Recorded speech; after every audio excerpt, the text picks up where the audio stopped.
Today we're going to address the problem we sometimes run into, and that is being asked to graph a polynomial function that we can't factor. And so today's topic is long division of polynomial functions, and I'm very excited to show you how to do this. So before we do long division of polynomial functions, what I would like to do is refresh your memory how you did long division way back in, was it 5th grade maybe?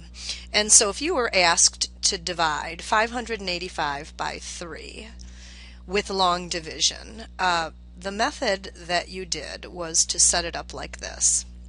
Right? So 585 went inside, 3 on the outside, and then we did a procedure that looks something like this. We looked at the first digit and we asked ourselves, what do we multiply 3 by to get close to 5? And so we wrote a 1 here, and 3 times 1 is 3. Okay, is this looking familiar? I sure hope so. So then we remembered as we move down that we're always subtracting, so 5 minus 3 is 2, and then the next step was to bring that 8 down. Now we go again and say 3 times what goes into 28, and we know that 3 times 9 gives us 27. Right? So we draw 27, and again we're subtracting. 28 minus 27 is 1. Last thing we do is bring the 5 down. 3 times what is 15? The answer is 5. When we subtract, we get 0. Okay, so then what we would do at the end of this is we'd draw the connection, and we'd say that since 585 divided by 3 was equal to 195, then we could say also that 3 times 195 would give us 585. Therefore, drawing the connection between division and multiplication. All right, so what does this have to do with polynomials? And even more important, how is this going to help us to graph?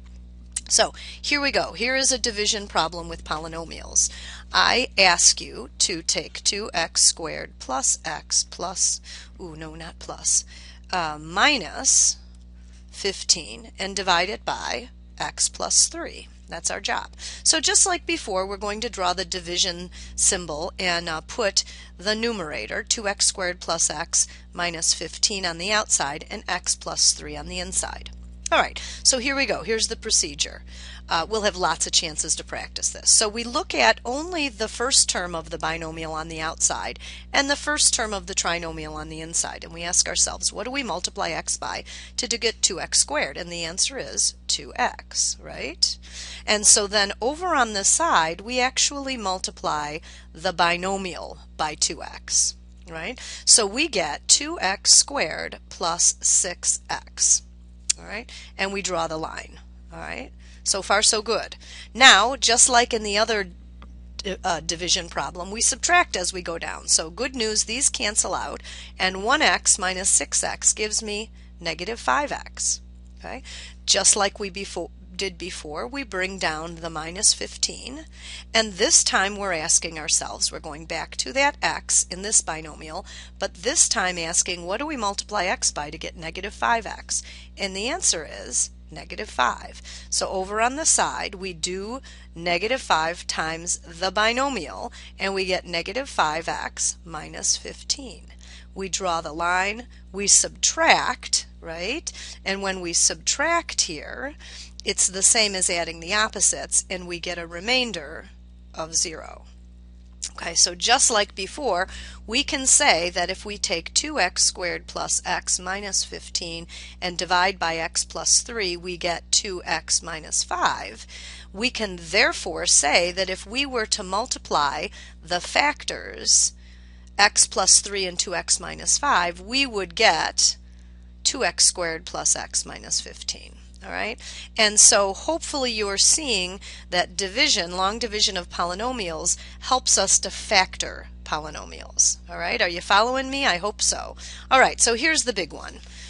This time I'm going to ask to divide x minus 3 into, and this time we're going to have a cubic polynomial, and if I go too fast, please feel free to stop this, pause it, and make sure you're following each of the steps. So just like I did before, I look at the x and I look at the x cubed. I ask, what is it I multiply x by to get x cubed? And that's x squared.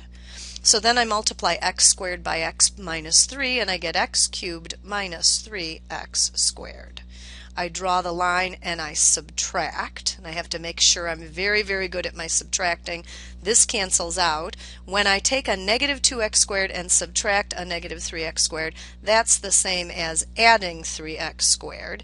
And so then I get an x squared and I bring down minus 5x.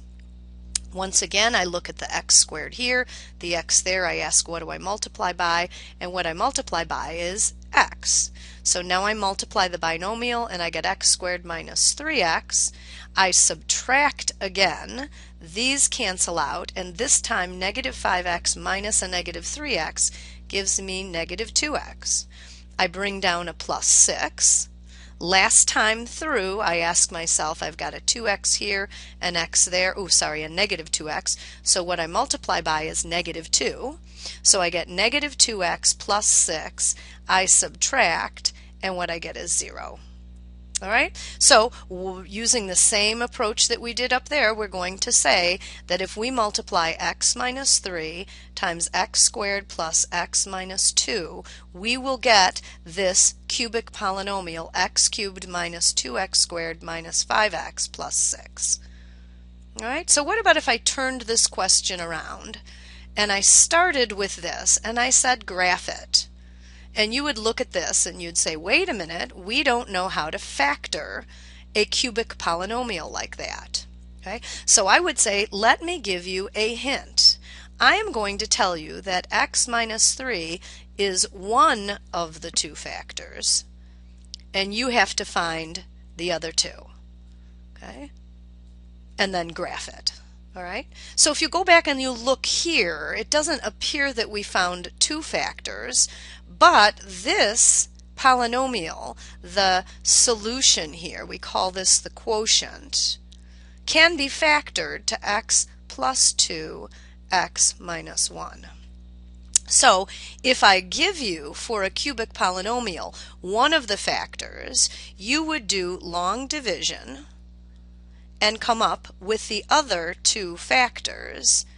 And then you would say, now I have my polynomial factored, and I can go ahead and graph it. I have an x-intercept at 3, one at negative 2, and one at 1. It's a cubic polynomial, and so this is the graphed polynomial. All right, that's a lot of information, and I promise in class tomorrow we will have the chance to do a lot of practice with long division. See you in class tomorrow.